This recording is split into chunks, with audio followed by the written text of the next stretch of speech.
Hello, हाय, नमस्कार. तर नवीन एका व्हिडिओमध्ये स्वागत आहे. आज जरा बाहेर जायचं होतं सकाळी-सकाळी. त्याला शुभमचं स्विमिंगचं ॲडमिशन घ्यायचं होतं. सकाळ-सकाळचं पण ऊन खूपच लागते. सकाळी आवरलं, तयार वगैरे झाले आणि त्याच्यानंतर ॲडमिशन घ्यायला गेलो. ॲडमिशन वगैरे घेतलं. त्याची उद्यापासून बॅच चालू होणार होती. त्याचे सगळे डॉक्युमेंट्स वगैरे दिले येताना. भाजी, करवंदे वगैरे थोडे घेऊन आलेली आणि समोसा पण घेऊन आलेली. आल्या-आल्या पहिला समोसा खाल्ला, कारण सकाळी काही न खाता गेलेले. त्यामुळे समोसा खाल्ला आणि त्याच्यानंतर काही भूकच नाही, त्यामुळे डाळ-भातच केलेला. त्याच्यानंतर मसाल्याचा डबा रिकामा झालेला.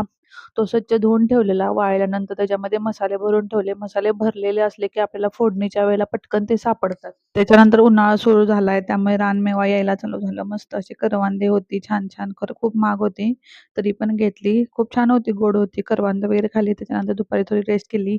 आज संध्याकाळी जेवणाला काय करायची, रोज तोच प्रश्न असतो, काय करायचा? आणि मुलांचा तोच प्रश्न, आज जेवणाला काय केले? तर आज मुलाच्या आवडीचं केलेलं बटाट्याच्या काचऱ्या.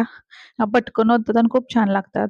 तर कांदा आपण उभा कापून घ्यायचा. त्याच्यामध्ये जास्त कांदा घातला किंवा नाही घातला, नुसता आपण तेलात जरी बटाटे परतले तरी खूप छान लागतात. पण कांदा घातल्यानंतर खूप टेस्टी. कांदा भाजून वगैरे घातला, त्याच्यामध्ये बेसिक मसाले घातले आणि त्याच्यानंतर बटाट्याच्या काचऱ्या घातल्या आणि वाफेवरतीच त्या शिजवल्या. त्याच्यामध्ये पाणी घालायचं नाही आणि मस्त अशा बटाट्याच्या काचऱ्या छान झालेल्या. घरात वास लई सुटलेला आणि त्याच्यात मीठ टाकलं, झाकून ठेवलं. असं मस्त अशी बटाट्याच्या काचऱ्या मुलांना खूप आवडतात खायला आणि या कोरड्या पण आपण खाल्लं तरी खूप छान होतात. तर आजच्या पुरतंच एवढं होतं.